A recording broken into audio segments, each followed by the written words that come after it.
Oh boy. Hey everybody. It's Asif Khan here. Welcome to Game Trader Live with me. I'm your host. Once a month, I will talk about stocks on a stream. We're going to hit a bunch of news today. It's May was a crazy month for stock news, for tech news, for gaming news. So we're going to hit a bunch of different things. I have a lot of articles that I have put together for this stream. I feel like I should get the big news out of the way. Um, GTA GTA 6 has not been delayed, and Take Two is forecasting $8 billion in their fiscal year 27 bookings as a result. So hooray! GTA 6 not delayed, economy saved. So wanted to get that out of the way. That is fantastic news for anyone who likes video games or owns Take Two stock. So I'm going to do a little bit of looking at stock charts. I'm going to start with the broader market. Probably going to, buy my time before I dig into the SpaceX IPO, which is the lead in the headline. But, for maximum clickbait, I'll try to keep you waiting till I get to my analysis of that. We're going to talk about Nintendo stock too, as most people who watch this show probably only care about what I think about Nintendo at this point. Going to talk about AI because you can't talk about the stock market or the economy without talking about AI these days.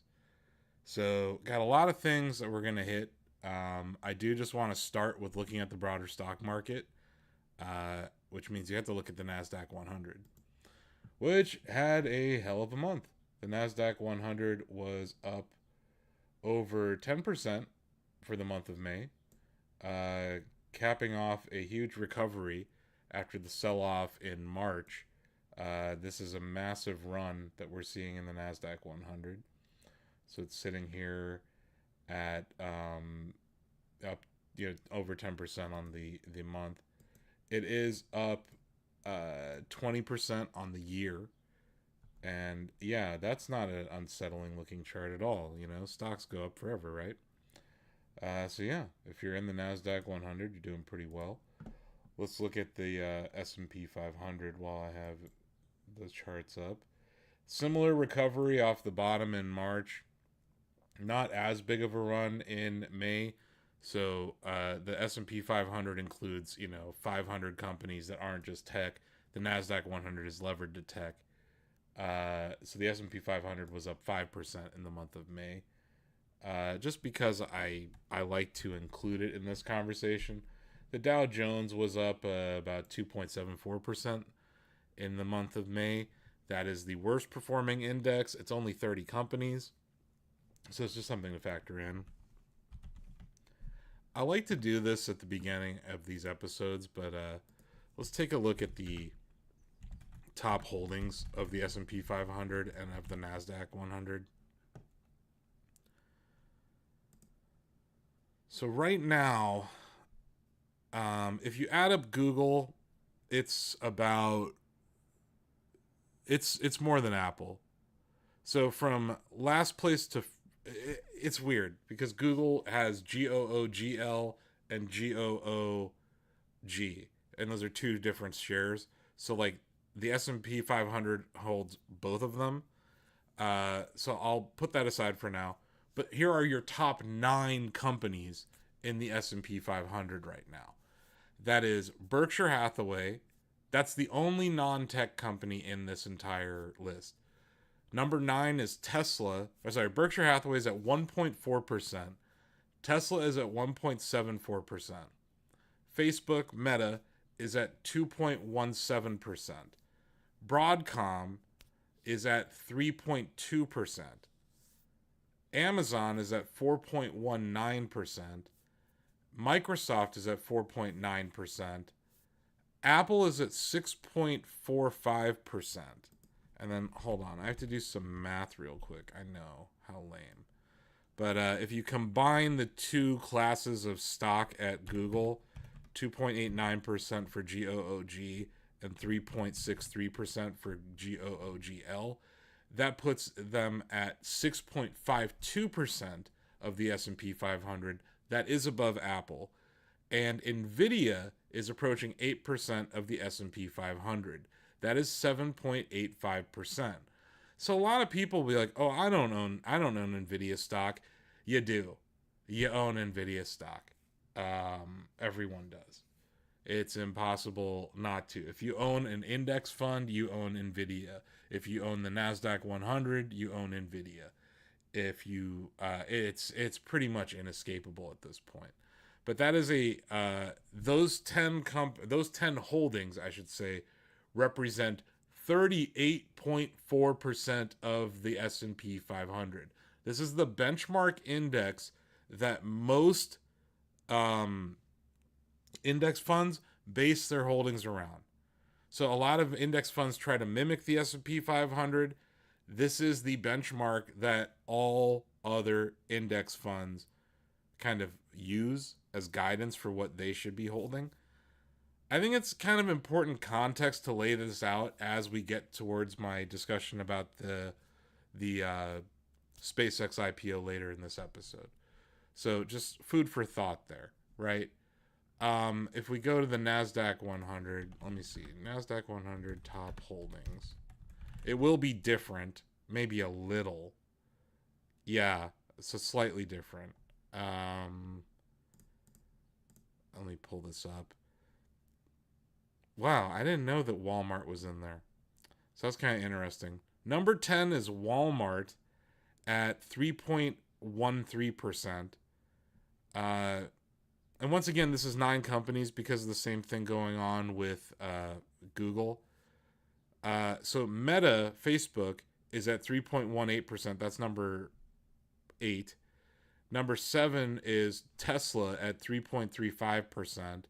Broadcom is 3.48%. Amazon is at 5%. Microsoft is at 5.3%. Apple is at 7%. And once again, sorry, I have to do math. I know, gross. If you add up the Alphabet holdings, the parent company of Google, Apple's at 7.01%. That's number 3. Number 2 is Google at 7.59%. And number 1 in the NASDAQ 100 holdings is Nvidia at 8.53%. It's important to note that those 9 companies represent 46.61% of the NASDAQ 100. That's approaching half of a holding, half of an ETF that's supposed to represent 100 of the largest tech companies. Almost half is in 9 companies. That's a lot of concentration, is all I'm getting at. So, yeah, that's the NASDAQ 100 top holdings. I don't know. Do you guys want to know what's in the Dow Jones? Do you guys even care? Is anyone even out there? It's a Sunday.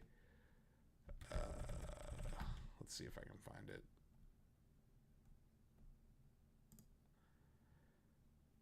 It's a little different. It's actually quite a mess. You know what? I don't think it's even worth talking about. So we're not going to. Got a lot of things I want to hit. The Dow Jones is just not that interesting, if we're being honest. And yeah, if you're watching and you have any questions, just throw them in the chat. Or if you want to spam emotes like Haas Mom with her on YouTube, you're free to do that as well. So yeah. Eureka! I just got an amazing idea. I had a talking flower chiming in. What was I talking about? Good point. So yeah. Those are, I think, a quick look at the indices, right? I want to talk about the semiconductor holder ETF. Also has a massive run off of the lows of March. Was up 32% in April. Was up 18% in May. Driven by a lot of different individual companies. Want to hit some of these stories so I can just kind of get them off of my list of things that I'm talking about, right? Where to start? Here we go. Micron hit a 1 trillion market capitalization. I believe this was just last week. So yeah, this stock is going absolutely ape. Let's take a look at Micron, which is part of the SMH Holdings. You know, Micron was just up, I don't know, 86% in a fucking month. 86% in a month. And you had a strat here. You know, you had a little bit of a strat going on here. You had an inside month, followed by an outside month, followed by a break to the upside. And if you just use that break as your stop, you would be up a fuck ton right now. Why don't I listen to myself? I should have just bought Micron on this breakout of this outside bar. It broke out above 401 and 90 cents a share. It's currently at $964.78. That is a massive run for Micron. They are one of 3 RAM makers in the world. I guess there's some other ones out there, and China is kind of entering the space, but they are one. They're like the 3rd largest RAM maker in the universe. So Micron hit a $1 trillion valuation this last week. But joining the party was SK Hynix, also hitting a $1 trillion valuation. So now the 3 largest RAM makers in the world are Samsung, SK Hynix, and Micron. And they are all valued at over $1 trillion. I've honestly lost count of how many companies are valued over $1 trillion. It's hard to keep track. There are a lot. I guess I could ask an AI chatbot and it would probably tell me the wrong answer. But I don't really feel like doing the research. But there are a lot. Let's just say there are a lot of AI companies or companies in the tech space that are being valued over $1 trillion right now. Hyperscalers, RAM makers, NAND makers. Oh, speaking of NAND, why don't we take a look at SanDisk's chart? What do you say, folks? SanDisk was up 53% in the month of May. They had a crazy quarter. They beat expectations. They guided above expectations. People are still very, very bullish. Hey there, over there on YouTube with the Flickbee. Shout out chat over there on YouTube. But yeah, you had SanDisk up 72% in April, followed it up with a 53% gain in the month of May. So this is the largest, one of the largest NAND flash storage makers. I don't want to leave out the other storage makers. Seagate, another stock that was up a ton in April, up 72% almost, continued up 30% in the month of May. Western Digital, that's not Western Digital. Western Digital was up 60% in April, up 21% in the month of May. Technology stocks were ripping in the month of May. Not all of them, but many of them. So something I wanted to draw the folks at home's attention to. A lot of companies hitting all-time high valuations. Very interesting stuff there. While we're talking about massive valuations, AI company Anthropic announced a Series H funding round that values the company at $965 billion. This is a private company. It has not done an IPO yet, and it's almost valued at $1 trillion. At what point do you stop calling these companies startups? It's very interesting. And, this is the company behind Claude. They are rumored to be approaching an IPO.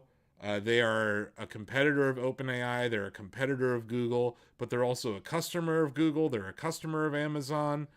They're a customer of SpaceX now because they need compute for their Claude app and their Claude Code platform. This has been a wildly disruptive company. Whenever they announce something in a different space, you'll see stocks go down on that news. So yeah, just wanted to point out Anthropic hit a nearly $1 trillion valuation in the private market. This is before the stock went live, or sorry, before the stock, uh, had its IPO.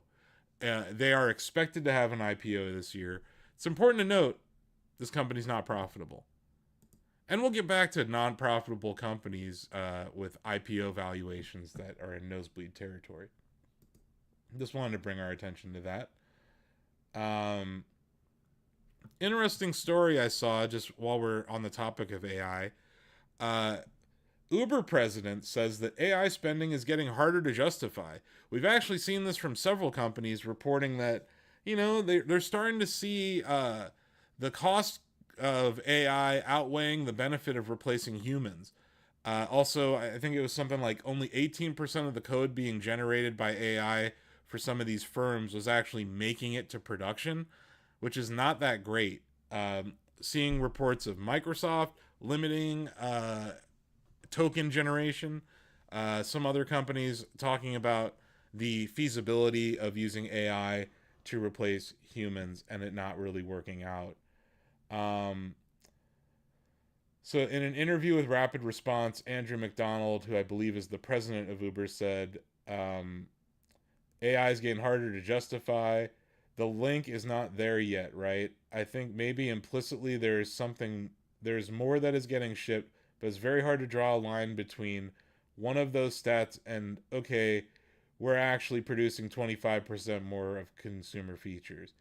He said that during the chat, as reported by The Verge, and so you're not actually able to draw a direct line to how much useful features and functionality you're shipping to your users. That trade becomes harder to justify. So there's a lack of tangibility to the benefit of AI spending, according to several tech CEOs. I think that's interesting as an interesting data point in the context of Anthropic hitting a $965 billion valuation ahead of its IPO. Another story I saw over there on PBS News: states are struggling to meet their energy goals, and they blame data centers. We're starting to see, I think it was in Lake Tahoe, an energy company is limiting their actual users' ability, their customers' ability to generate or to use electricity. A lot of states are starting to see pushback from their citizenry regarding the expansion of AI. So people are getting kind of upset about this. I don't know about you, but my electrical bill's up. I live in the state of Ohio. We have, I think it's 45 data centers being built right now, which is kind of crazy. Sorry, I'm going to drink a little bit of water here. You got to stay hydrated before they ruin all of our clean water. Because you have to use the cleanest water for these data centers. I don't know if you saw Representative Alexandria Ocasio-Cortez went down to Georgia in the last few months, and she brought back a bottle of water to Congress from Georgia. It was next to a Meta data center, and it was filthy. And you really have to wonder, not just like what the Uber president was talking about, where like the economic benefit of AI for a company, but also like the cost to the environment, the cost to people, the cost to these cities, the irreparable damage being done to our land. We're using farmland in a lot of places to do this. So there's a lot of unpriced externalities to the AI data center boom here in the United States that I don't think the companies are being honest about. And yeah, when it comes to the accounting of it, 3, 2, 1. 6 p.m. 6 p.m. good point, Talking Flower. It is 6 p.m. I should be making tacos. After this stream, I will be making tacos. You better believe it. So, there's some interesting stuff going on the economics of AI on twofold, right? The customers of the AI companies not being able to justify the massive expense, and also the economic shift where it used to be a per month subscription for these generative AI companies when it comes to enterprise, and now it's per token. So that ahead of these IPOs, the likely IPOs of Anthropic, OpenAI, and SpaceX, it's interesting to see how they have shifted their own monetization strategy because they want to get the highest valuation possible. So the people, it's really important to note this, and I want to warn people about this. These IPOs, they may seem like no brainers, but the reason that they're happening right now and why they're probably going to continue is A, the market is hot, right? I showed you a bunch of charts where the markets are at all-time highs. But also AI is this like we're in this it's a zeitgeist around AI right now. So they're trying to capitalize, like strike while the iron's hot, right? But they're doing it so they themselves, the people who already own shares in these companies, can exit. They're flipping the bag to the public when you have an IPO. It's not like the old days when a company they went public. They need funding. And yeah, the public markets are easier to raise funding. But these are privately held companies that are, in the case of Anthropic, approaching $1 trillion. In the case of SpaceX, being valued above $1 trillion.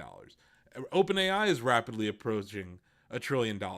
And in the case of all three of these companies, none of them are profitable.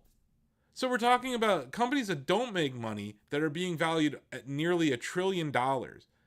So either they're going to be able to turn it around and be more profitable, but going back to my point about tokenization and the monetization of tokens, they're doing this at this moment in time to show revenue growth at the very least. And I think the other side of the trade, the customers paying this new tokenized revenue model, are not showing the economic benefits of it. So I think that's a very, very interesting point that we want to think about, especially in the context of the SpaceX IPO, which I will get to here in a little bit. Some other weird things that happened over the last month. This was like just a few days after I had my previous episode of Game Trader Live. GameStop tried to buy, tried to buy eBay for $56 billion. And the CEO, Ryan Cohen, said it would the deal would be half stock, half cash, and also that the majority of their stake in the company, which at the time of this video, we're doing this on May 31st, 2026, GameStop has created an effective stake in eBay of 7.5%, but the majority of it is stock options. They actually don't own that many shares, but they do have options position in which they're trying to basically leverage their cash position into a holding of eBay. The CEO went on CNBC and had a very awkward interview where he refused to explain exactly how things were going. But yeah, it's very strange because GameStop is, I think it's over $40 billion less valuable. Like the valuation of GameStop is like $40 billion less than eBay. So it's a smaller company trying to buy a larger company. And essentially, how is he going to do it? Well, he's going to dilute shareholders, Ryan Cohen, the CEO of eBay. But eBay said no. They said no, we're not interested to the solicitation that Ryan Cohen sent to them. And I thought it was an interesting quote. They called it a, you know what? I have to find the other article real quick. Sorry. Shack News ads looking great here. eBay. Here we go.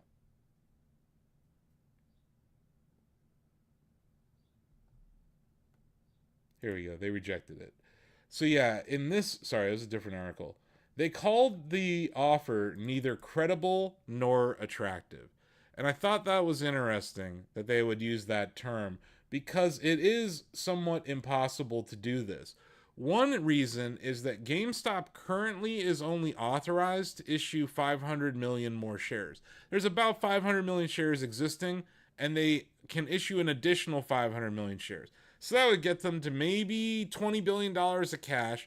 They're still short because there's the $20 billion of debt that TD Bank offered to facilitate this trade. So if you add the 20 billion and the 20 billion together, there's still 16 billion out there that they still need to fabricate. So Ryan Cohen has asked the board of directors and Ryan Cohen are asking shareholders to vote to allow for dilution up to 2.5 billion shares. Like I said, there's currently 500 million shares of GameStop outstanding. If they were to use all 2 billion shares here, they would dilute shareholders by 400%. This is a hypothetical, but they are asking for the permission to do this. And it's so they can facilitate the acquisition of eBay, at least in this current moment. If they fail to acquire eBay, they may use this for other purposes. They may just buy a bunch of treasuries and use the interest to offset the losses of GameStop. But it's important to note, Ryan Cohen has a compensation package that is triggered by hitting earnings goals and market capitalization goals. And I think the thing that's important to note here is that if he's doing all this to acquire eBay, what does that mean about what he thinks about GameStop? Does it mean that he doesn't think he can turn GameStop into the company that would be as profitable as his compensation package requires, or that he can even hit those market capitalization terms? Because he's not going to do it with a short squeeze. He keeps diluting shareholders. And they just asked they just put a loaded gun to the shareholders' head. And these guys, the people who are still sticking around with GameStop, hey there, Lucci, whoever's sticking around with GameStop right now, if you vote for this, you're voting to be diluted by a massive amount. And even if the deal with eBay goes through, GameStop shareholders are only going to own 40% of eBay, the combined entity. eBay shareholders would own 60%. So it's like, what fraction of their earnings are you actually going to get? Is it going to be accretive for you? Because Ryan Cohen's compensation package will trigger if he hits a certain profitability, cumulative profitability goals, and then similar valuation goals. It's a great question. Why would anyone vote for this? I don't understand people who trust Ryan Cohen. He has fucked me repeatedly as a GameStop shareholder. Because there was an actual short squeeze going on, even just a year ago. And he issued shares. Every time that the stock has run recently, he issues shares. He actively has screwed over shareholders. But they are idiots. I'm sorry. People who think that this guy is working in their benefit are idiots, and they're in denial. They have been told GameStop is the only play. It's the only short squeeze. It's the stock of the century. And they've been told this since the year 2020. And at the time when the stock was, let's pull up the chart. When the stock was in the shitter, right? It was a good buy. There was an opportunity. Here, let's take a look at where it was. Back in the fall of 2020, split adjusted, GameStop was less than $1. It's now over $20. So a lot of people who did that, they're like, well, I'm happy, I'm still up. But none of that is because of Ryan Cohen.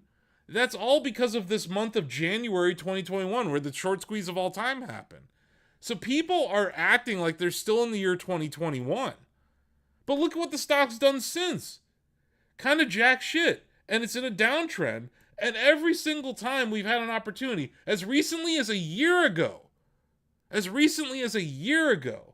he fucked us. The stock is down almost 60% since the last squeeze of May of last year. He issues shares.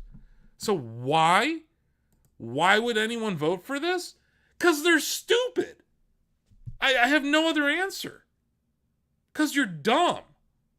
Or you have a fucking money loss fetish. I don't get it. This billionaire has installed his own board of directors. This whole movement started as being against the hedge funds, right? We were screwing over the short sellers, but it was a Main Street versus Wall Street movement. And now they're all licking this billionaire's butthole and licking his boots while he stomps on their throat. It makes no sense. And yes, I'm voting no. I do own some shares that I stuck away. I don't own this in any size, but I have a small speculative position in 2 very small accounts that I manage. And yes, I'm voting no. And I'm telling everyone to vote no. It's like giving a bazooka to an imbecile and someone who hasn't been like, I think my point earlier, what does it say? He has this compensation package tied to market capitalization and earnings. And his best idea is to dilute shareholders so he can buy a better company. What does that say about his ability to manage? His ability to operate? All he has done is fire people, cut costs, and let leases expire. That's all he has done to right the ship at GameStop. And I'll give him credit. It's a profitable company. It's cash flow positive. I wouldn't short it. But it's not growing. And it's in an industry that hasn't been growing for a while. Physical retail for gaming is not growing, right? People are buying games digitally right now. People play mobile games. Their collectibles revenue has been growing, but it's not growing enough to offset the other revenue streams. Hardware has been decreasing, right? Software has been in a bear market for them for years. So it says a lot that his best idea is to dilute shareholders and buy another company. But no, there is no good answer for why anyone would buy this, would not buy the stock. Look, the stock's not overvalued, it's not undervalued. But now he's put it in a tornado of this acquisition. And why would eBay sell? He pitches them, hey, let me buy your company and I'll fire your CEO and replace your board of directors. Why, if you're at eBay and you're eBay's board of directors, why would you sell? Also, eBay's stock is sitting here, hit an all-time high. So, why now, Ryan Cohen? Why weren't you buying eBay down here? Why weren't you buying it over here? Oh, wait, what was GameStop doing? NFT Marketplace. Oh, you were buying Bitcoin here. This man chases trends at the worst times. NFT Marketplace, he was not the CEO at the time, so fine, let's ignore that. He bought $500 million of Bitcoin when it was over 100,000. How'd that work out? And he diluted shareholders to do it. So yeah.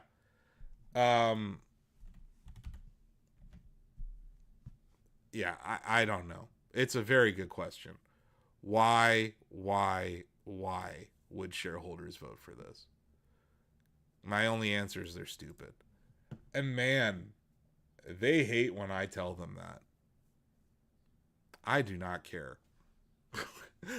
I do not care. If you disagree, go long GameStop. Or vote yes on being diluted. But for so long, GameStop shareholders would talk shit about AMC and how AMC's CEO diluted their shareholders. I can pull up a chart of AMC just to show you the abuse that those people took.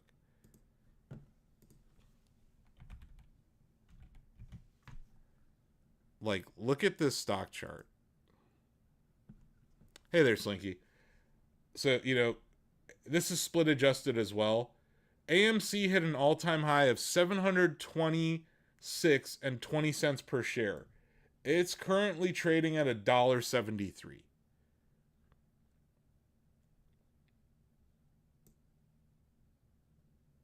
Just look at that. So GameStop shareholders point at this and they make fun of these shareholders. But why are you voting for 400% dilution? It's a really good question. My only answer is they're dumb. They're sycophantic and they're stupid. And it's almost a cult at this point. It's like the cult of Ryan Cohen. And he does not deserve cult status. He chased the trade that Roaring Kitty laid out in the fall of 2020. A lot of people did. Hell, Michael Burry was ahead of Roaring Kitty. And then Michael Burry got out before Roaring Kitty's squeeze even happened. But yeah, here at $21.21 per share, I don't think I don't think GameStop's a short. But I don't. Why would I buy it when the board of directors is saying, "Hey, we're going to put a bazooka to your head. We're going to let us dilute you by up to 400% so that we can buy better companies." Well, why don't I just wait until after you dilute me before I buy any stock? Anyway, in conclusion, fuck Ryan Cohen. I hate that guy. Where to next? Where to next? While we're on the topic of games, just because I like making fun of this, you guys, Super Game got canceled. Did you guys even know Sega was making Super Game? No? Well, it's canceled. Anyway, that came out on their recent earnings report.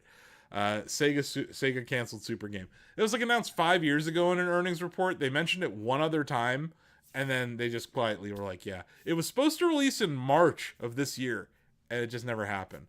And you just gotta wonder, what was Super Game? We'll never know. I think it was like a metaverse play, talking about chasing trends. But yeah. While we're on the topic of gaming, I feel like we should keep on this gaming train, right? Yeah, I don't know. I don't know about Sega. Sega management. Did you guys hear the news? NVIDIA officially does not give a single fuck about gaming. They have changed their reporting structure where they have combined, it's so weird. It is the weirdest list of things. It's called edge computing and data center. So there's data center and then there's edge computing. Edge computing will consist of agentic and physical AI, including PCs, game consoles, workstations, AI RAN base stations, robotics, and automotive. So they used to just break out gaming as its own revenue segment. Now they're putting all of that together in something they call edge computing because it does not even represent 10% of their revenue. Over 90% of their sales, I believe it was 92% in the most recent quarter, is coming from AI data centers. So I wrote this opinion piece. It's official. Jensen Huang, I love that he's holding RAM in this picture. NVIDIA officially does not give a single fuck about gaming. And it really hurts, man. It hurts. As a PC gamer, we funded this. Our GPU purchases funded the research and development that went into this AI data center chip. Yes, it's my fault. I did it. It's my fault. And I'm sorry. But what were we supposed to do? Not buy awesome GPUs? Not play video games on our PC? Like, I don't think we knew. I don't think people were thinking, like, long term what was going to happen. The long term effects of us. NVIDIA wasn't the largest company in the world. There was a time where they were only valued at $20 billion. But now, yeah, they have completely double-crossed us. And, yeah, you're right. They were doing the R&D, and they were working on their data center stuff. They were working on servers. But it just feels bad, because early on, NVIDIA was not the big guy. They were not the largest company on earth. AMD was almost dead. Like, AMD stock was in the toilet.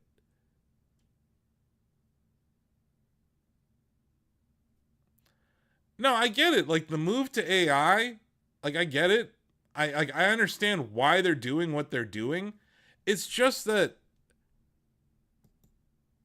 completely ignoring your roots is what's going on in NVIDIA. And I'll get it. We can look at some of the stories behind why they're doing that. They beat revenue and look at these revenue numbers.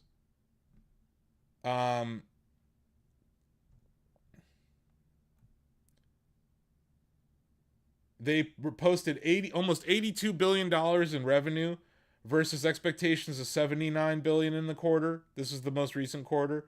Earnings per share of $1.87 versus expectations of $1.70.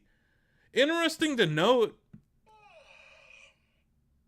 I'm getting kind of sleepy. The haterade from the talking flower. Interesting to note, the stock did not go up on earnings. I think that's kind of interesting. NVIDIA is actually down since reporting those earnings. So people were buying it ahead of earnings, and they kind of sold it off after that. So I do think it's interesting that they're reporting record numbers. They're reporting record numbers, and the stock's not hitting all-time highs. And they even guided for a better quarter. The next quarter is going to be even more than this quarter. I did notice that inventory is building up and accounts receivable is building up in a way where if you back those things out, they didn't beat on revenue. So it is something to note. Also, it's the goalposts keep getting moved.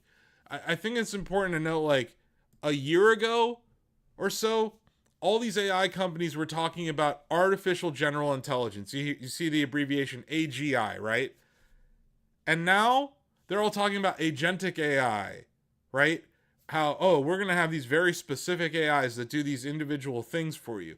The argument was they were going to have a super intelligent computer by 2029. And now I'm not hearing a peep out of anyone about artificial general intelligence. We saw Google I.O. recently, where all they did was talk about their AI agents. They're putting AI agents in Gemini app. Anthropic has the AI agents. There was OpenClaw, which is a fork of Claude. There's Claude Code, which you can create agents with. Copilot, it has some really shitty agentic AI stuff.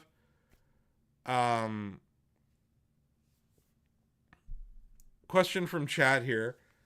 How do I, a gamer, even deal with this NVIDIA and AI stuff? And if NVIDIA keeps putting AI in their cards, ideally I'd want to jump ship. Strongly considering going to AMD on my next build. Bro, AMD's in the same bed as NVIDIA, dude. There's no escape, man. It's like, I'm trying to get off high fructose corn syrup, so I'm going to drink Pepsi instead of Coke. Bro, they're both high fructose corn syrup, bro. There's no escape. There's no escape. I'm sorry. I'm really sorry to say that. Like, these tech companies, man, they're going to shove AI into every last corner of the entire tech stack. Everywhere they can put AI, you're going to see it. It's not unlike the dot-com bubble of the 2000s. It's not. Where everything was going to be .com, right? It's horrible. But, like, dude, AMD has the same thing going on. Look at the stock chart. This is AMD. I'm going to pull up the monthly chart so we can really show it. AMD was $1.92 in 2009. AMD stock is at $515. It was up 45% in the month of May. It was up 74% in the month of April. It had nothing to do with the GPUs. Don't trip at all. This had nothing to do with the system on a chip and the ROG Ally. It had nothing to do with the AMD CPUs and the computers. It had nothing to do with those ATI graphics cards. This has everything to do with their business in AI data centers. AMD makes GPUs for AI. NVIDIA's making GPUs and CPUs for AI. They don't give a fuck about us anymore, man. They used our money to fund their research and development, and now they're benefiting off of all of that. It's not unlike, look, I tend to be an early adopter. I bought a Tesla back in 2012. I bought another one in 2018. I helped fund Elon Musk buying the election for Donald Trump. Indirectly, I didn't know I was doing it at the time, but I helped Elon Musk fund the 2024 election by buying Teslas. I didn't know I was doing it at the time, but that's not unlike what happened with these GPUs. We were buying GPUs so that we could play games at high frame rates, and we have funded what is undeniably a tech bubble. How can you look at these charts? Like, that is the definition of a parabolic chart. This is the definition of a parabolic chart. And this is what's scary about right now. I know we're in a bubble. I know the bubble will burst. I don't know when. I simply don't know when. I keep looking. I'm looking for evidence. I'm looking for evidence that it's about to burst. But I think it was Lucci. You said, now they're pumping the bubble. Now they're pumping the bubble. They won't stop pumping the bubble because, you know, I early on in the episode, some of you might not have been here, I broke down that the top 9 stocks in the NASDAQ 100, that's 100 companies in the NASDAQ, the 100 largest tech companies, right? 9 of them represent the top 46% of that market. That's almost half of the market is just 9 companies. So apply that to the economy. These companies are spending not billions, hundreds of billions of dollars on AI infrastructure buildouts. $500 billion this year, $650 billion next year. And that money is flowing to a very small handful of companies. It's flowing to NVIDIA, it's flowing to AMD, it's flowing to Intel, it's flowing to SanDisk, Micron, SK Hynix, Samsung, Taiwan Semiconductor, right? Seagate, Western Digital, storage, RAM, processors, right? That's so much money that it offsets what's going on in the rest of the economy. Because what's undeniably happening in the United States and elsewhere in the world, our cost of living has gone up in the United States. Cost of electricity has gone up. We are experiencing food inflation. Our gasoline prices are up.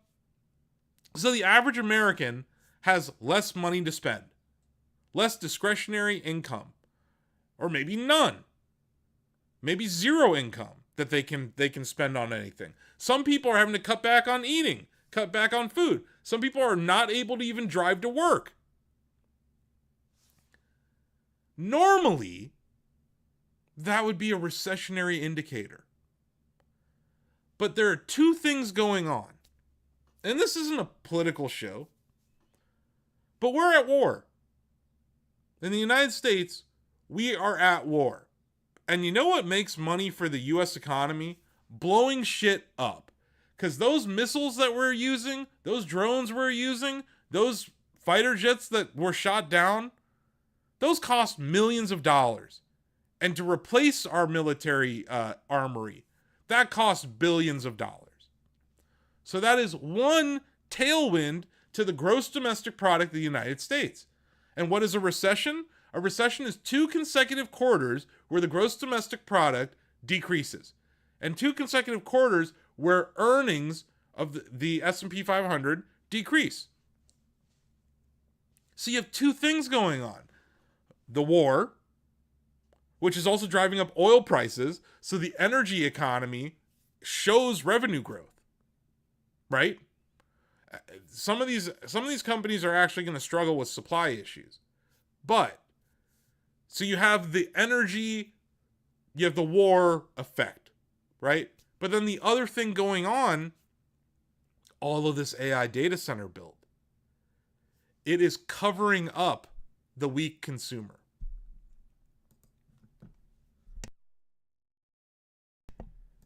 So let's show it in a couple of stock charts. Here's McDonald's. How bad are things when McDonald's is saying the consumer is weak?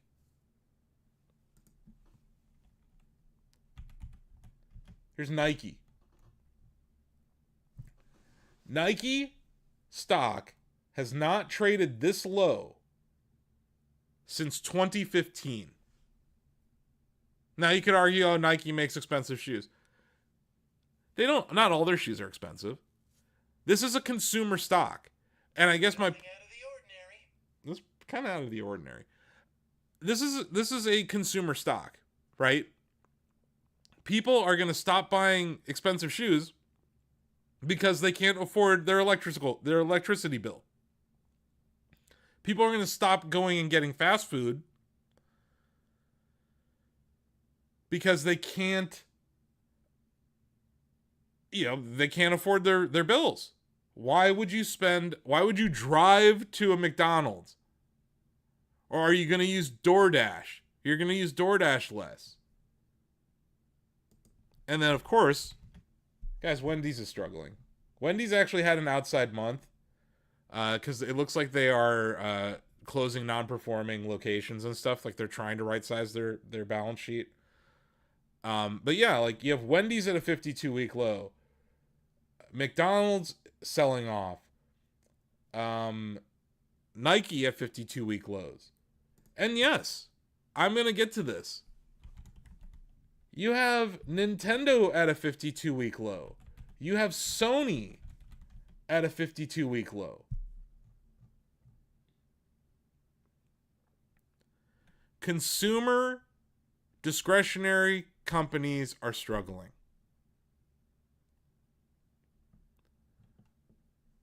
While the AI data center build out carries the US economy. So as long as those 9 companies keep spending, they can goose the economy. So we're technically not in a recession. But in reality, most Americans are already in a recession. By the way, our healthcare costs are up on average about 40% from last year. Electricity bills are up 30% from last year. Gas prices are up over 100%. Natural gas prices are up. And then you have to also factor in food. Natural gas and methane, the byproducts of liquid natural gas, like all these different things are used in fertilizer. So our food costs are going up. So it's what people call a K-shaped economy, where like the rich are getting insanely rich. And I wouldn't even say the rich. I would say the insanely wealthy are getting even more insanely wealthy. And everyone else is suffering to differing degrees.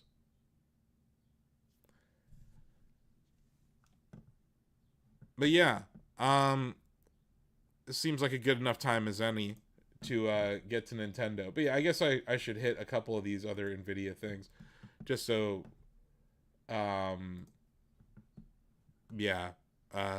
before we move on from NVIDIA entirely. NVIDIA is going to spend $150 billion a year building out their plot of Taiwan. They have a HQ that they're going to open in 2030. They reported 75% gross margin. That means for every dollar of revenue they made, they had 75 cents of profit. That's insane.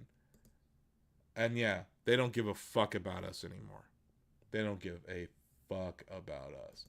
I guess before I move on to Nintendo, Sony announced a $765 million impairment loss on their $3.6 billion Bungie acquisition. That's not great. And we've talked, over at Shack News, we've talked about how, Destiny's not in good shape. They just announced that the last update is coming to the game. It's still going to be around as a live service, but yeah, $765 million impairment loss. This isn't from operations. This means that they overpaid for Bungie, and they are now acknowledging that overpayment as a loss, and that affects their earnings. So yeah, that was a little bit of data that we got out of Sony, but I do want to move on to Nintendo here. The big news out of Nintendo in the quarter. They did it. They increased the price of the Nintendo Switch 2 by $50.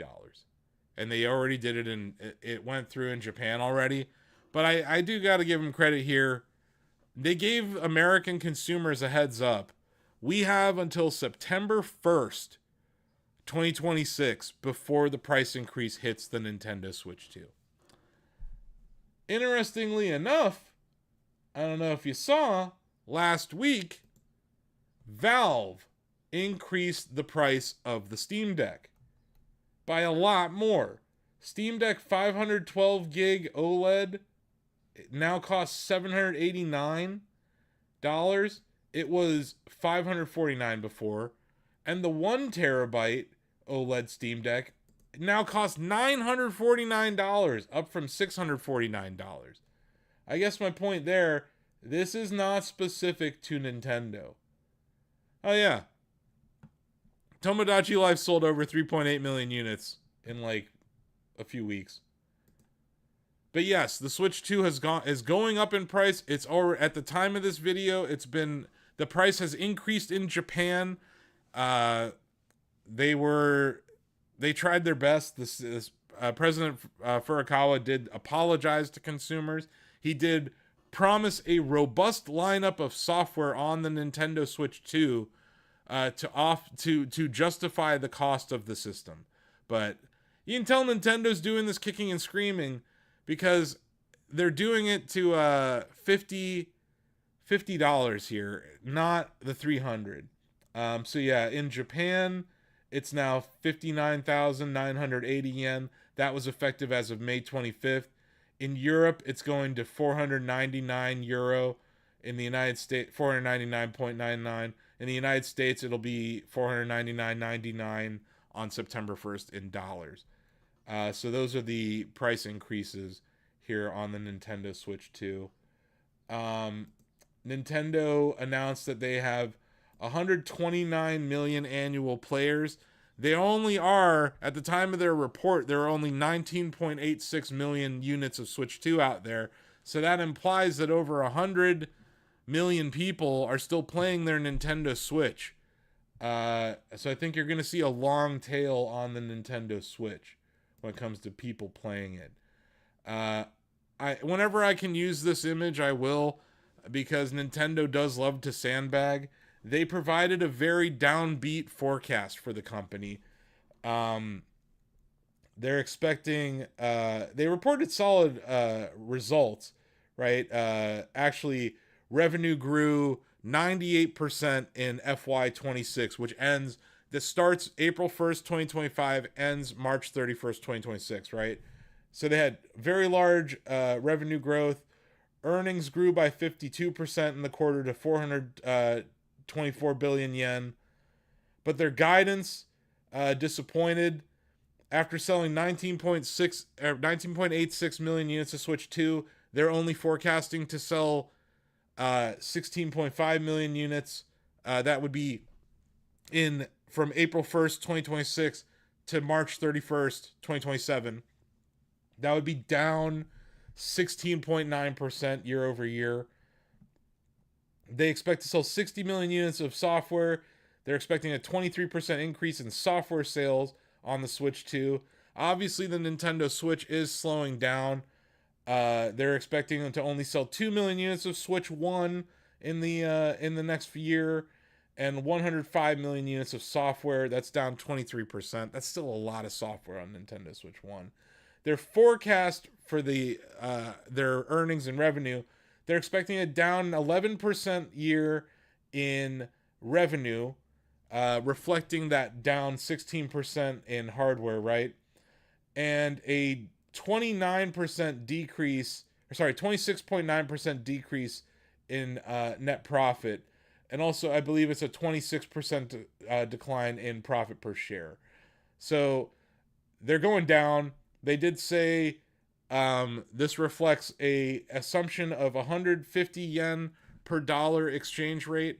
At the time of this video, dollar to yen. The yen is currently trading at 159.42 yen to the dollar. So they are still being conservative. Hence, the sandbagging Mario and the suit in the header image of this article. But yes, they're providing conservative guidance for their quarter. Nintendo tends to be conservative when it comes to providing the initial forecast. And then usually, if something changes, either good or bad, about halfway through the year, so in September or October, they will provide an updated guidance, either good or bad. If things get really bad, they'll change it. If things get really good, they'll change it. Last year, it's important to note, at this time, they projected 15 million units of Switch 2 would be sold. And then after, in their October quarter, they increased that guidance to 19 million. They did beat their expected guidance. Their updated guidance, they beat by 0.86 million, 860,000 units. Their original guidance, they beat by almost 30%, 33%. They beat it by 4.86 million units. They had guided for 15 million. They sold 19.8 million. Which leads me to Bloomberg. This jaboofer, Takashi Mochizuki, in March, reported that Nintendo cuts Switch 2 output by over 30% on weak US sales. Oh, that sounds bad. Stock sold off on that news. Less than 2 months later, same reporter, same outlet says Nintendo seeks to top conservative Switch forecast by about 20%. So which is it? Which is it? Takashi Mochizuki? Is it that Nintendo cut their output? Or is it that they're going to beat their conservative guidance, Bloomberg? Shit or get off the pot. I don't understand how this guy has a job. I'm sorry. I don't call for people to be fired, but what the fuck? Which one is it? And guess what? You know what the source was for both of these? You know what the source for both these stories were? He didn't say. Anonymous sources say. Who the fuck told you this? And why do you think they're credible? Why should we think you're credible? But we are in a bear market, guys. You know, I'm talking about the fundamentals of Nintendo right now because this is a show where we talk about both the fundamental results and the stock chart. So what the hell happened, Asif? I thought you were some great stock picker. Aren't you the greatest stock picker of all time, self-proclaimed? Then why is the stock down? Was anyone watching back in August when I said, hey, we're at the top of the broadening formation? This broadening formation that has been in place since 2013? I kind of cautioned everyone at around $24 a share. I was like, I think we might be in for some pain here. Well, look at this. Almost to the penny, we sold off to the bottom of this broadening formation.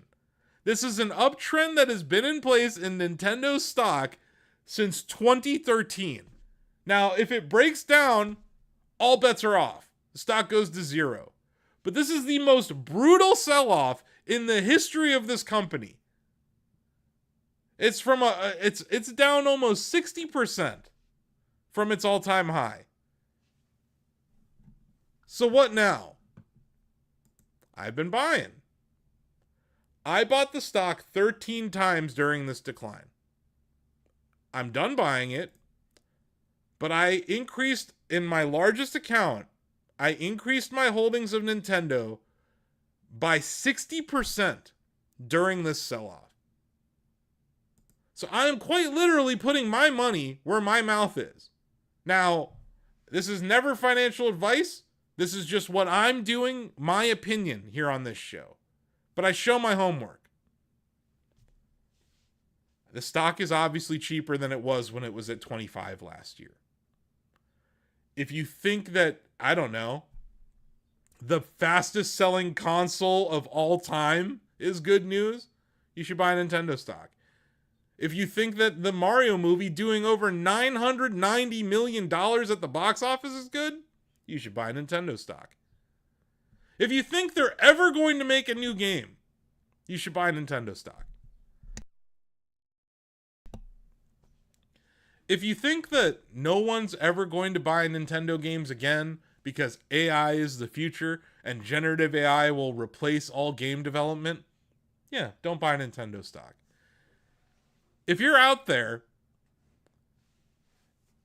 and you're talking to ChatGPT for stock advice, probably don't buy a Nintendo stock.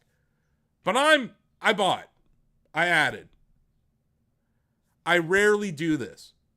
But historically, just so we understand, I started buying the stock here. I started buying the stock here in 2010 and 2011 at around $5-6 a share. I bought it all the way down to the bottom. This is split adjusted. I bought it all the way down to the bottom where it was around $2 a share. And then I held. I held it through the Wii U. So I'm no stranger to losing money in Nintendo or any holdings. And even historically, I made a lot of my money in Apple stock. I held Apple for 20 years. I held it through 10 different bear markets. We are undeniably in a Nintendo bear market, right? But yeah, I can't, I have all sorts of great meme videos. I can't really pull them up. You know what? I could pull it up on mute. How about I do that? Give me a second. I've taken to meme warfare when it comes to my own social media posting about this company.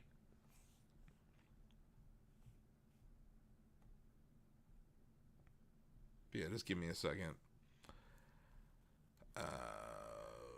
Where?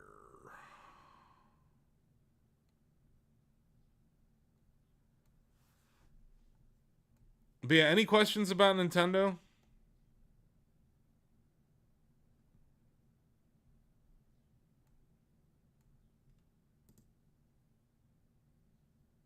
Fuck being rational, give them what they ask.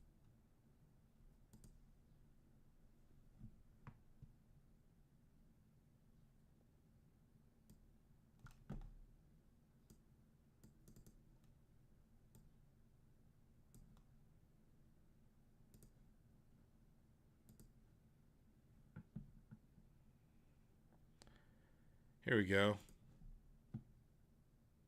There's a visual representation of what happened to me getting my ass handed to me by Nintendo.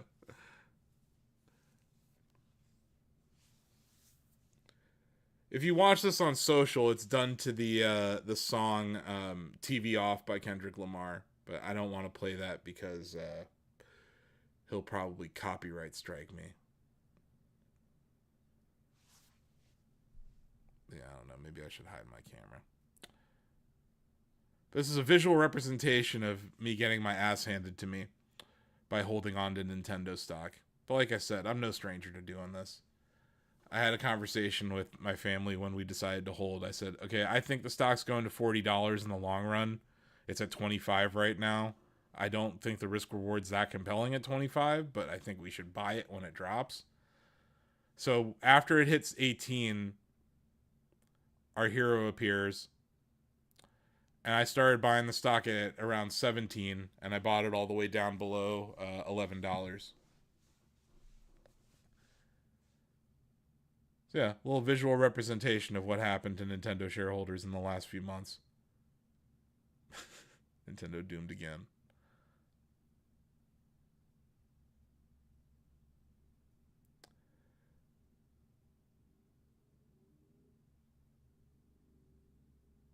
RIP money.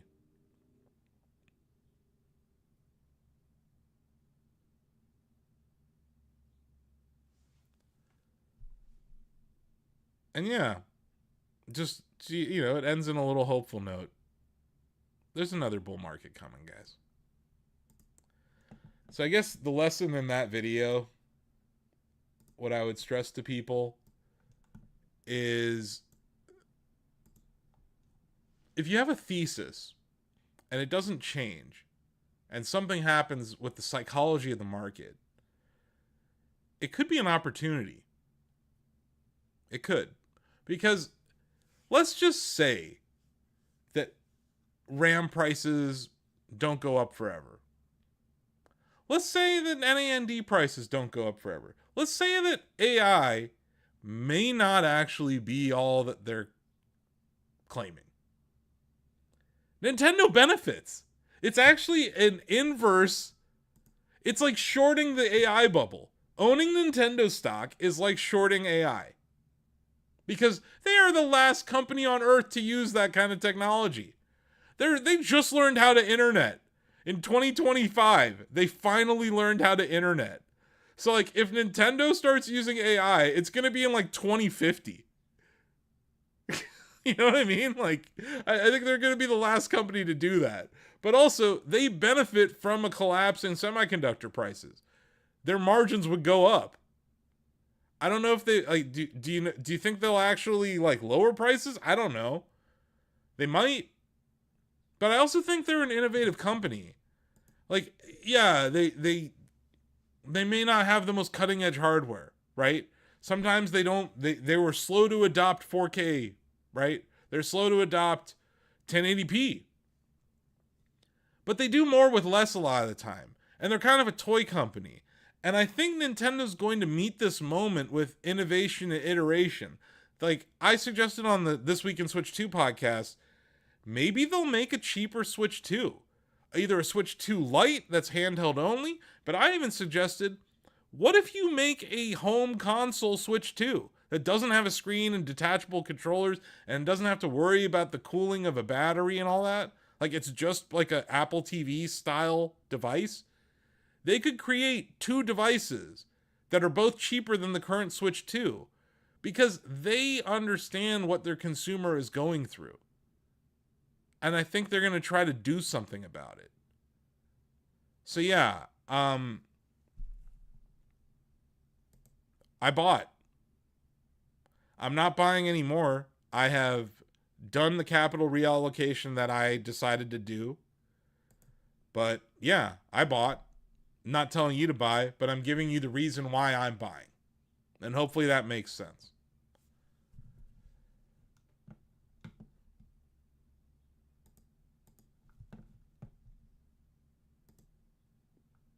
Oh yeah, just a couple other data points from the quarter. Nintendo said digital sales were 54.6% of total software. So that trend continues at Nintendo. Just historically, you look at like Take-Two or EA or Ubisoft, this number is closer to 80% for those software devs. So interesting to note because they announced this variable pricing, right? Where like Yoshi and the Mysterious Book on digital is $10 less than the physical. So they're acknowledging that they have better margins on digital software, and they're actually passing through some of that to consumers. I think that's a good thing. I think it's a good idea at this moment in time for Nintendo. And yeah, we already talked about the price increase. I think credit to Nintendo. Giving consumers until September, I think is a good thing. I think that's a good thing. And I know it was less time in Japan, but giving consumers until September is cool. Especially in the context of what Valve just did and Sony just did. Valve did not give anyone a heads up. It was instantly a higher price. So the Switch 2 is the cheapest handheld gaming device out there now. It's expensive. $500 in September is not cheap. $450 isn't cheap. Especially when people can't afford gasoline or food. So I get it. If the economy continues to weaken, if the consumer continues to weaken, it's not that Nintendo stock's going to go up in a straight line, guys. I don't think that. But everything I laid out, if you go back, you can find this really poorly shot video with terrible lighting. I'm in the exact same room. I'm dressed nicer, but I have terrible lighting. Horrible audio. I lay out my thesis for why I'm investing in Nintendo ahead of the Nintendo Switch launch. Everything I said that would happen has happened. They have entered the entertainment industry. They have made a theme park. They're making mobile games to varying degrees of success. And the Nintendo Switch went to outsell the Wii. It is the best-selling home console. It outsold the DS. It did better than I thought it would. I was thinking 101 million units. The Switch has sold over 155 million units, on its way to 157 by the end of this year. So yeah, I don't have much confidence in the stock market, but I'm buying Nintendo stock. We kind of look alike, huh? Because they make ridiculous shit like this talking flower. Bowser and his buds can't get us here, right? No, they can't. Before we go, oh boy. You guys, this is the main topic of the show, and I kind of backloaded this episode so that I could, hopefully have more viewership here for it. SpaceX has filed its IPO S1 form with the SEC. They're aiming to raise $80 billion in what would be the largest share offering in the history of the stock market. They are trying to value the company at $1.7 trillion.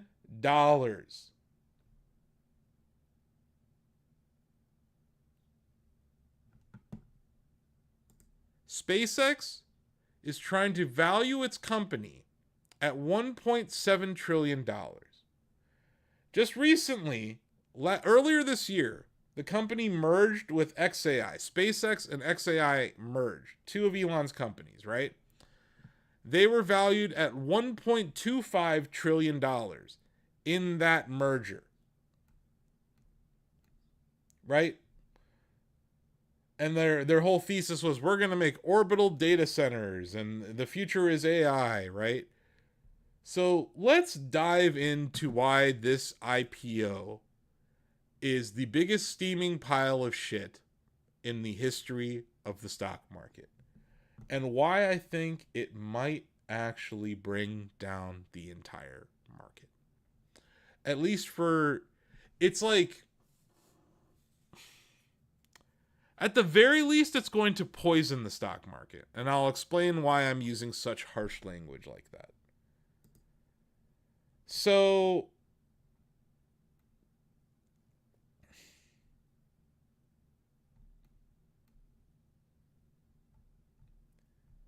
Elon Musk, right? He owns XAI. XAI is the company that acquired Twitter from Elon. So remember, Elon acquires Twitter for $44 billion, drives it off a cliff, renames it X. XAI, created by Elon, funded by a different group of people, acquires Twitter, bailing out the investors who helped Elon acquire Twitter for $44 billion. So now XAI and X and Twitter are the same company, but it's mainly an AI company that happens to own a social media company. So then Elon has SpaceX acquire XAI to help the XAI shareholders get out from under. I've seen people refer to it as it's like a cash furnace. It just sets money on fire. So I want to highlight how bad these financials are. Because I'll be honest with you, SpaceX a year ago, SpaceX 4 years ago, maybe before Elon went full MAGA, I thought was one of the most interesting companies in the world. They were landing rockets. They had created a way for NASA to get back into space without having to spend, on building their own rockets or having to license things. It's 7 p.m. 7 p.m. It's almost time for me to make tacos. So I want to dig into the financials here from the S1 filing. So they show the net income and revenue of the company. Here's what I think is really interesting. So SpaceX and the Q1 2025 was just SpaceX. That was before the XAI acquisition, right? They had revenue of $4.067 billion, and they lost $528 million. That's not great. But fast forward a year. The combined entity of SpaceX and XAI had revenue of $4.694 billion, but they lost $4.276 billion in the quarter Q1 2026 compared to Q1 2025 losing $500 million. XAI increased their losses massively and only increased their revenue by like 12%. How on earth is a company that's losing billions worth $1.7 trillion?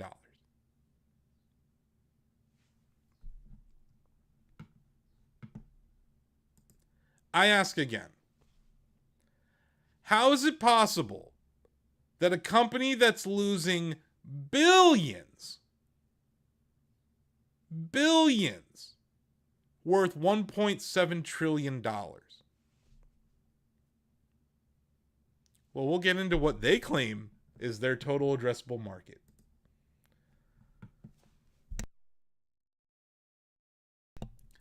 This is like if someone had a lemonade stand when they were a kid and they were trying to get $1 billion valuation. Look, if I take over the lemonade industry with this one lemonade stand, my company's worth $1 billion. So they broke down the total addressable market analysis. They claim that SpaceX has a total addressable market of $28.5 trillion. And I'm going to break it out into the different segments for the folks at home. Space-enabled solutions, $370 billion.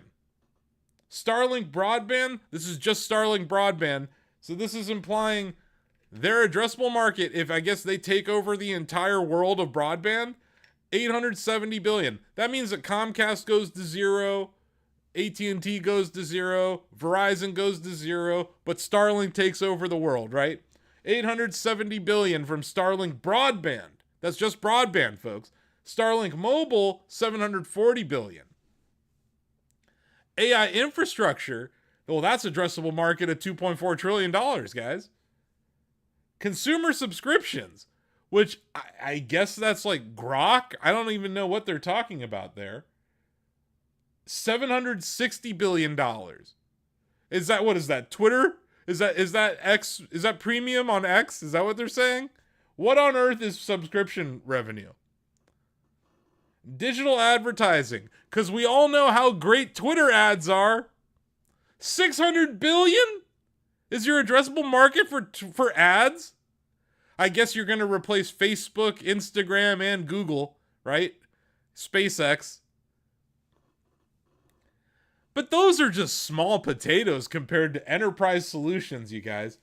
Enterprise applications for AI is a total addressable market of $22.7 billion, leading to that massive $28.5 trillion in addressable market. Well, that seems like a no-brainer. $1.7 trillion seems like nothing for that. And obviously they would turn a profit if they could get even a portion of any of those addressable markets, right, guys?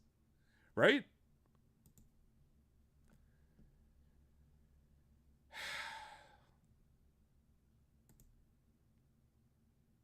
$28.5 trillion addressable market. The stuff of fantasy.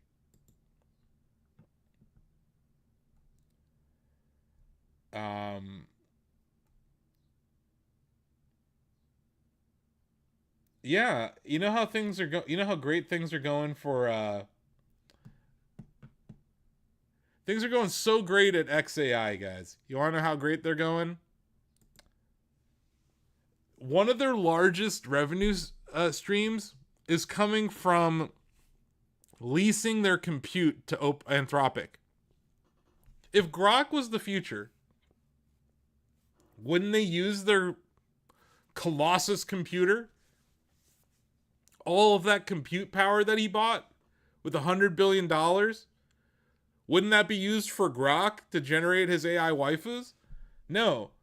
They are selling compute just like CoreWeave, just like Oracle, to Anthropic to the tune of $15 billion a year.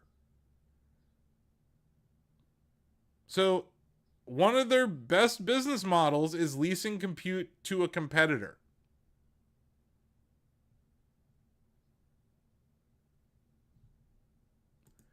But I thought their AI solutions had a huge addressable market. Why would they be leasing their compute to Anthropic, guys? If XAI was the future, wouldn't they need all that compute for how many people are using XAI? Or is it that XAI sucks? And it's just another fucking Elon Musk promise that doesn't come to fruition. Food for thought. Let's look at even more ridiculous shit in this prospectus. I just have to read this one to you guys. This is insane. Compensation developments. On January 13th, 2026, this is in the prospectus, guys. Our board approved the grant of 1 billion performance-based restricted shares Class B common stock to Mr. Musk. The restricted shares vest upon our achievement of specific market capitalization milestones across 15 tranches equally. And the company's establishment of a permanent human colony on Mars with at least 1 million inhabitants. I repeat, the company's establishment of a permanent colony on Mars with at least 1 million inhabitants.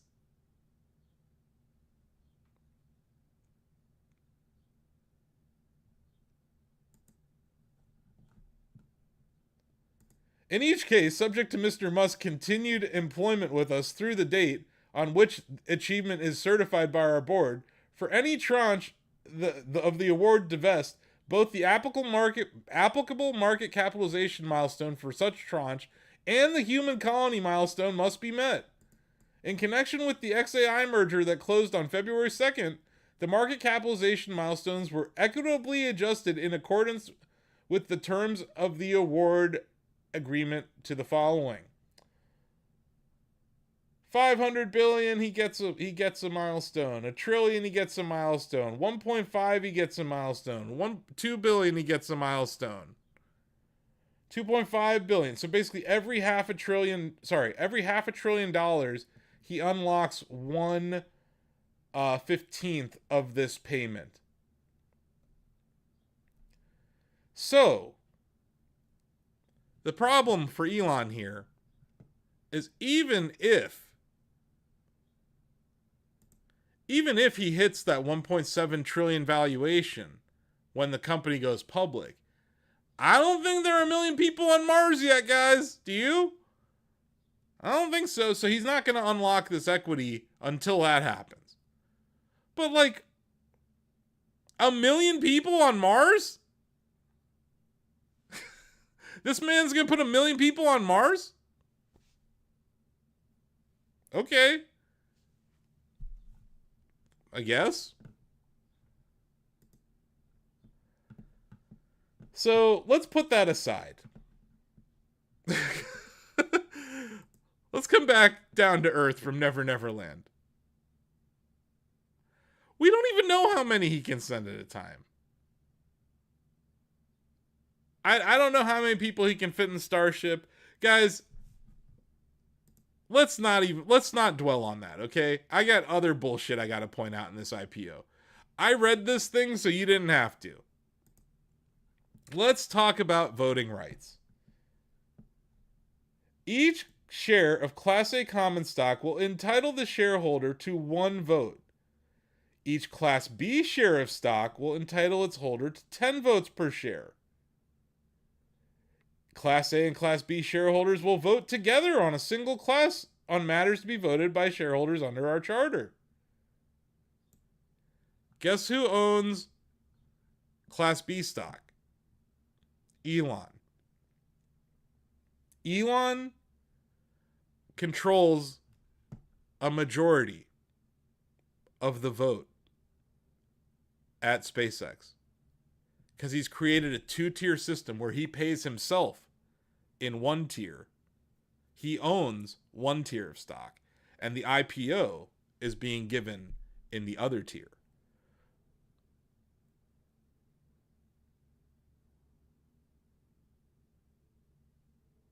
No, it said human inhabitants.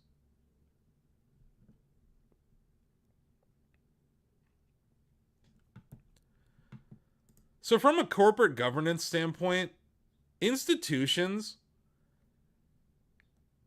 have no rights here. And institutions like to have opinion, like they like to, hedge funds, mutual funds, pension funds, they like to have their voices heard when it comes to shareholder votes. If you buy SpaceX stock, you are putting your money in Elon Musk's hands. He can do whatever he wants with that company, which includes potentially merging with Tesla. Because wouldn't that be an interesting shortcut to getting those market caps higher if you combine your $1 trillion company with your other $1 trillion company? Certainly seems like that could be an interesting strategy.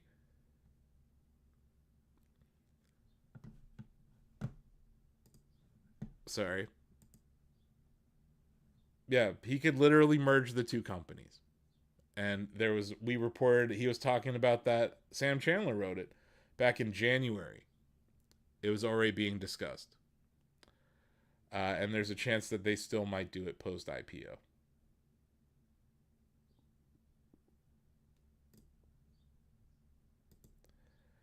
But yeah, let's talk about this. Under the risks, because there's some risks to IPOs, right?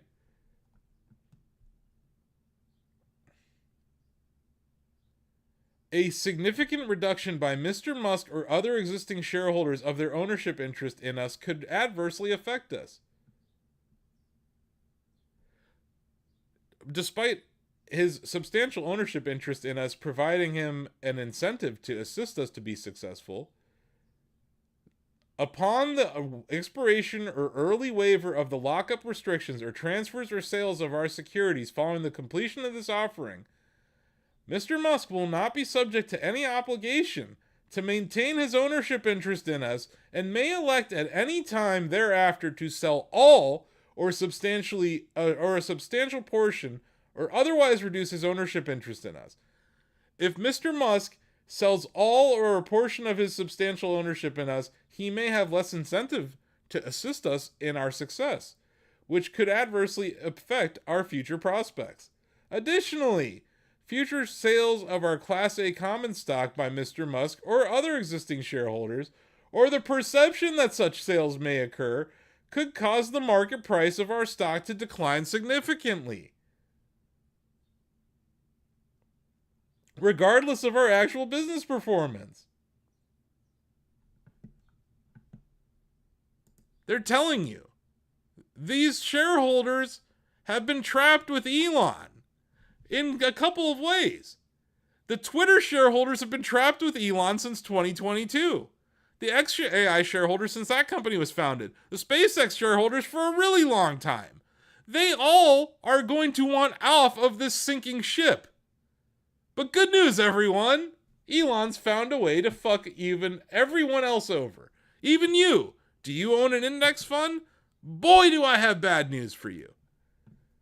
SpaceX could trigger forced buying for the NASDAQ 100 and other major ETFs in what has to be the most fucked up thing I've ever heard, the NASDAQ 100 has changed its rules for inclusion in the benchmark index.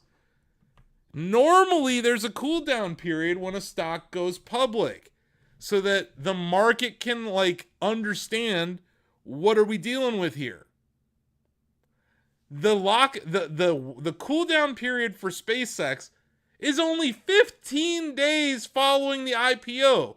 They did this, NASDAQ did this, so they could secure the SpaceX IPO.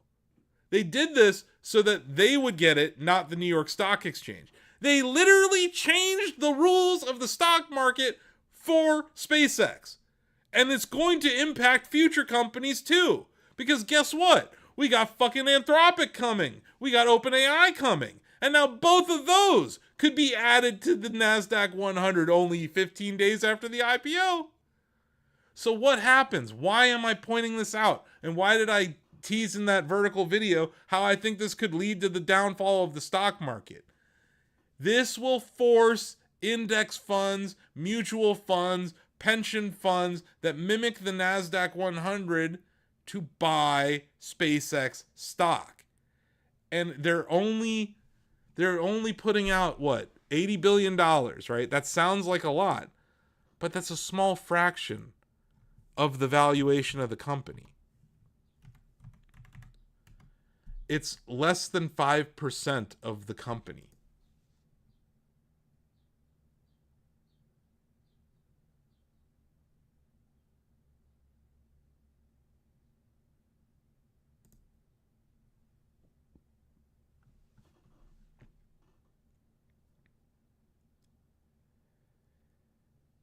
It's going to cause a squeeze. It's going to cause a squeeze.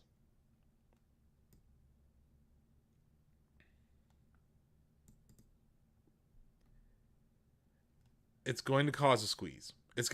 It'll be weighted even higher than Tesla in the NASDAQ 100 when it is included, because the NASDAQ 100 is market capitalization weighted. SpaceX at its IPO date will be valued more than Tesla. So it's going to be one of the top 10 holdings in the market. It's going to force people, if you own a growth mutual fund in your retirement account or in your 401k, you will indirectly own SpaceX. And you won't even have a choice, because it's the way these indexes are built. The way that these mutual funds are built is to mimic the stock market. That's why you buy these Vanguard ETFs. This is incredibly dangerous. So, what's weird about it is, on the one hand,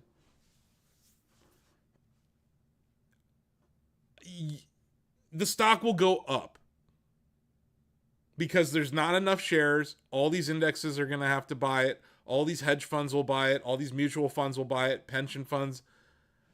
Everyone's going to have to buy it. It's going to drive the price up. And then the lockup period will expire. And all of those people who invested in Twitter, invested in XAI, and invested in SpaceX can dump their stock.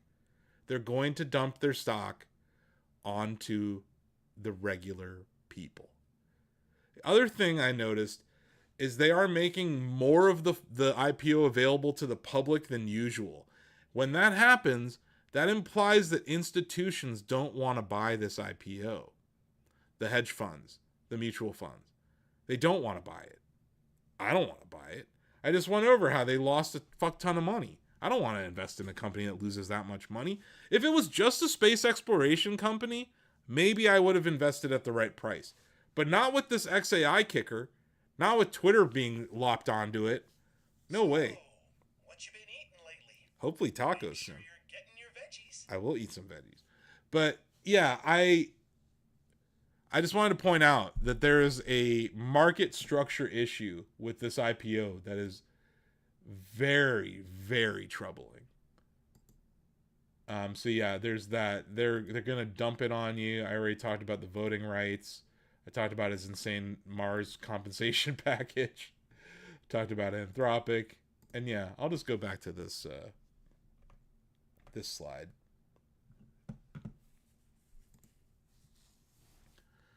So we're gonna wrap up soon, guys. This is a very chunky episode. I'm sorry that this is on a Sunday. I was traveling. I was on assignment on Thursday. I had an appointment at a place I can't talk about. But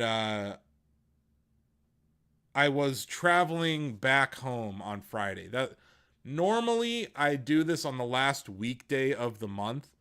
That would have been the 29th. But I figured it's the 31st. The month hasn't started yet. I can still provide you a lot of information going into the next month. Next month it'll be halfway point, like halftime in the year. So that we will go that'll be a Tuesday afternoon that I'll have that show. That'll be June 30th. But yeah, I figured I'd stop here, show everyone this one again.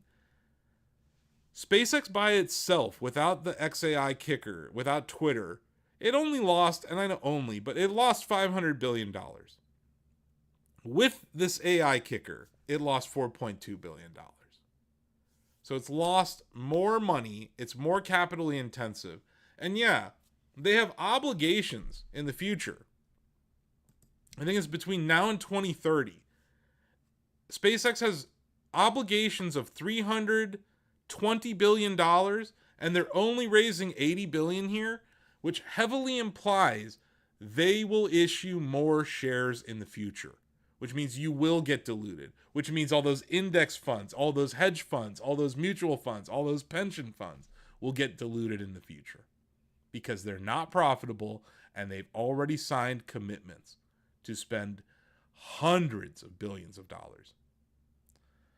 So yeah, I'm not buying it. I might have to trade it or something because I think it will go up. I should rephrase. I'm not going to invest in SpaceX. I'm not going to be a long-term holder of SpaceX. But I think it will inject volatility into the broader stock market in a way that we've never seen before. Ever. In the history of the world. And I do think that it is a harbinger of things to come. Because this is going to happen again with the OpenAI IPO. And the S&P 500 is considering the same thing for index inclusion, fast-tracking index inclusion, but also throwing out the profitability requirement. Because that's the thing about the S&P 500. To be included, you have to be profitable for consecutive quarters. They're thinking about removing that so that they can get SpaceX in there. They can get Anthropic in there. So they can get OpenAI in there. And when that happens, the amount of concentration of the stock market in AI will be over 50%.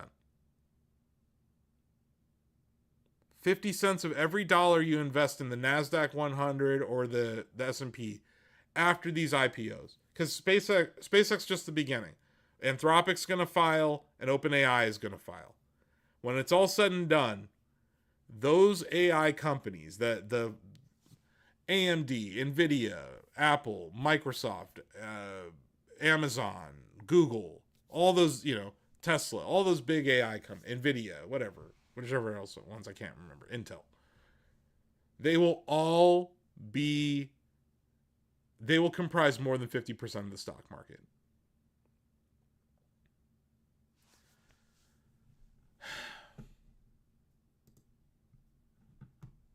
I should pull up the Intel chart real quick.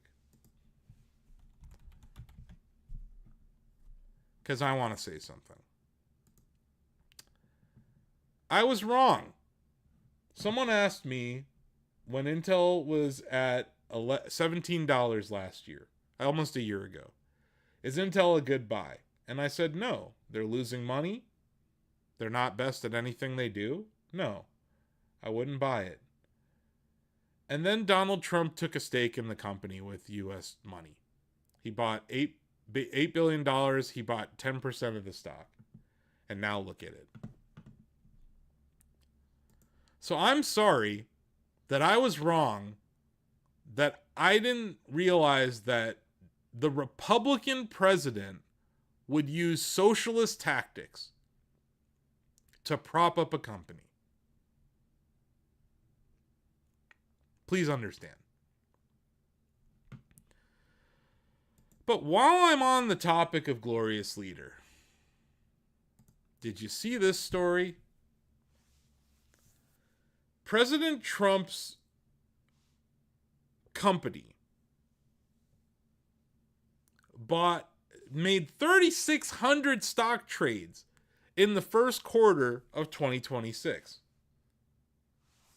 He owns shares of Take-Two Interactive, EA, Nvidia, Adobe, Oracle, Microsoft, Broadcom, Amazon, Apple, Boeing, AMD, Uber, Comcast, Google, Applied Materials, Lam Research, Meta, eBay, News Corp, Netflix, Salesforce, Walmart, Boeing, GoDaddy. He owns shares of GoDaddy, Qualcomm, Palantir, Verizon, Intuit, Disney, Costco, MasterCard, Visa, Coinbase, ExxonMobil, Chevron, Cisco, T-Mobile, DoorDash, Texas Instruments, SanDisk, Micron, Akamai Technologies, AT&T, Ford, Tesla, General Motors, Intel. He personally owns Intel too. Corning, Figma, TKO. Donald Trump owns shares of TKO. Dell, Palo Alto Networks, Seagate, Moderna, Pfizer. Moderna and Pfizer. AST Space Mobile. American Tower. He owns shares of Hormel, Wendy's, Chipotle, McDonald's, AppLovin, and Lyft. Look, individual members of Congress have been insider trading for years. This is an unprecedented level of conflicts of interest by the United States president. We've never seen anything like this. He claims it's in a blind trust. The White House put out a statement to the outlet. It was NOTUS, Notice. They put out a statement, you guys. I'm going to read this statement from the president of the United States. President Trump only acts in the best interests of the American public, which is why they overwhelmingly re-elected him to the office. Despite years of lies and false accusations against him and his businesses from the fake news medium, President Trump's assets are in a trust managed by his children. And then he says this. He literally says it.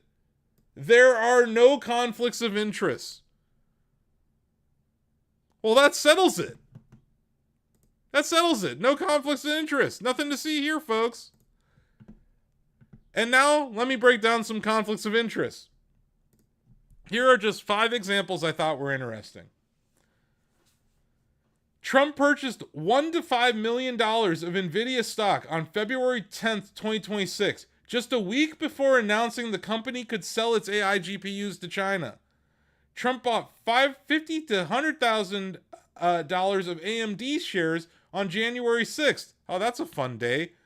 A week before the Department of Commerce authorized the company to sell AI chips to China.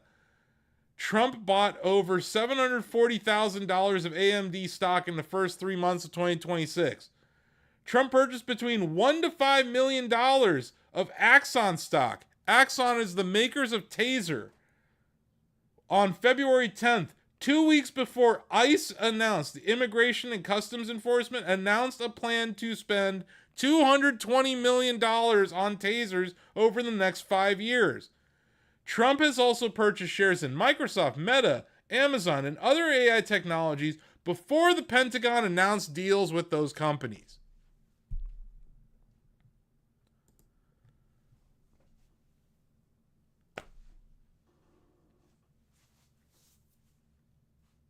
I have no confidence in this market.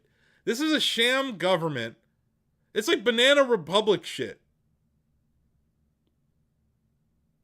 This is the kind of shit you see in a Banana Republic. But this is the United States of America. This is the stock market that is the everyone loves. This is the market, right? The benchmark. Never has there been this level of corruption. in the government and the interlocking relationship between his own enrichment, his ties to regulation. He's regulating the companies that he's invested in. He's front running the regulation announcements. He controls the spending on these various projects.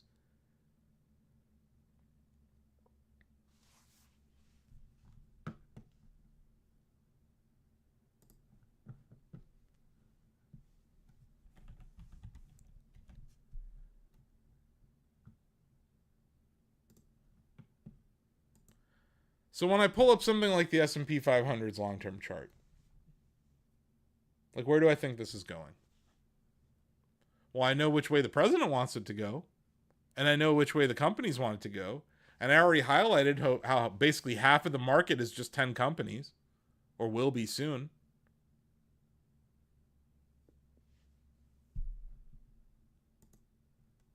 It's the most frustrating part of being in a bubble.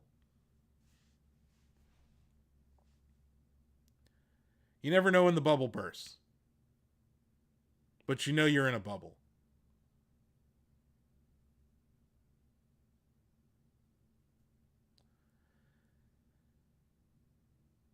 Any questions before I go? Thoughts? Anything that you want me to look at on the charts?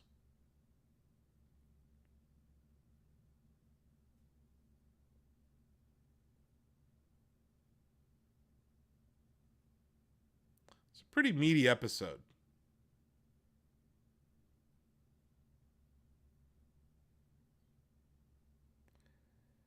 But yeah.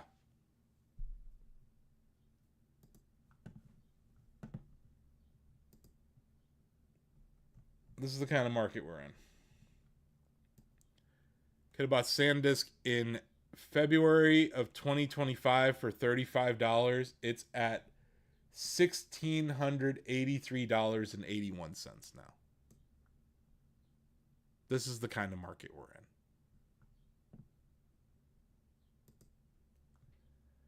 Micron was $84 in January of last year. It's at $964 now.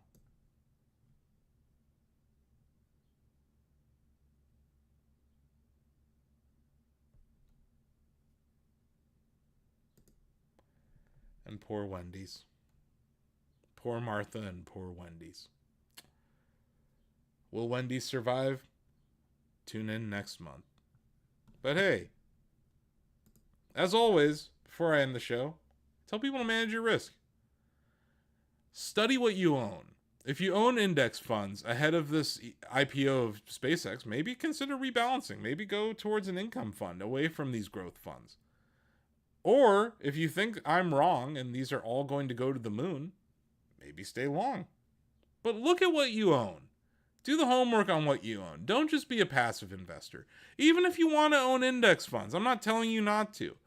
I believe personally that individual stock ownership is the way to generate wealth, because you get returns like what you just saw on SanDisk or Micron. Or the opposite when you get your ass handed like me in Nintendo. But you can also have outsized returns to the upside, right? But look at what you own right now. Reassess your risk. Ask yourself, like, do I want to be in something that produces more income? Do I want to just be in tech? Do I want to own something else? Do I want to own something in another country? You know, food for thought. As always, this is not financial advice. I'm just showing you my homework. I'm showing you how I'm thinking about things. And I'm not short anything right now. I am staring at it. It's funny. I keep teasing this. I think maybe I'll save it till the day I actually short the company. But I have a target acquired that I will short. But I also think, like, when this does burst, it'll be easy. It'll be easy to short. But it's not, we're not there yet. We're just not. But yeah, future episode. When I do lay out my short, maybe I'll go into a really, really deep video about why I chose that company. and how my training in accounting has kind of led me to that point, and how a regulation repealed by Joe Biden led us to this point. Just so I'm fair and balanced when it comes to talking shit about this government. But that'll do it. I really appreciate you guys showing up on a Sunday for this. So sorry I couldn't do it on my usual time, but I think it worked out. I'm going to go make tacos. So I'll see you next time. Bye-bye.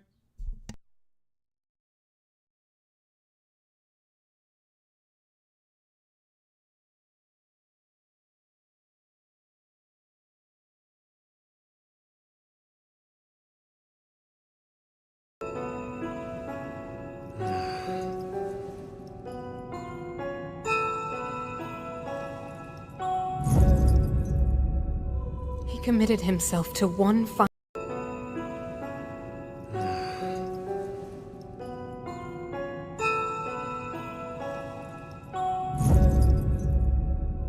He committed himself to one final act.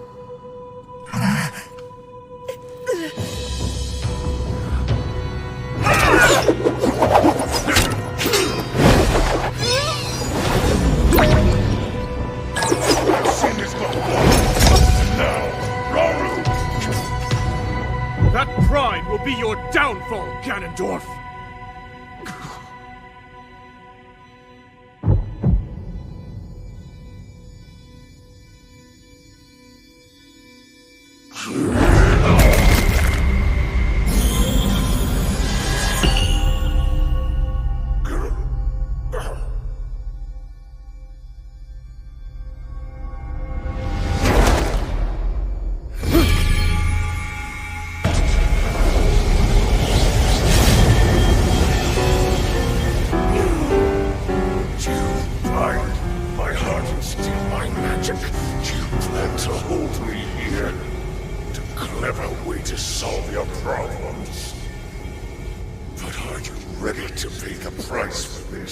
Don't be so smug.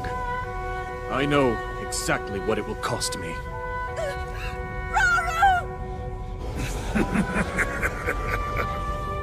Thousands of years will pass in the blink of an eye. You only delay the inevitable. You're wrong. Years from now, someone will appear with the sword that seals the darkness. A swordsman with the power to defeat you, Link. Remember this name.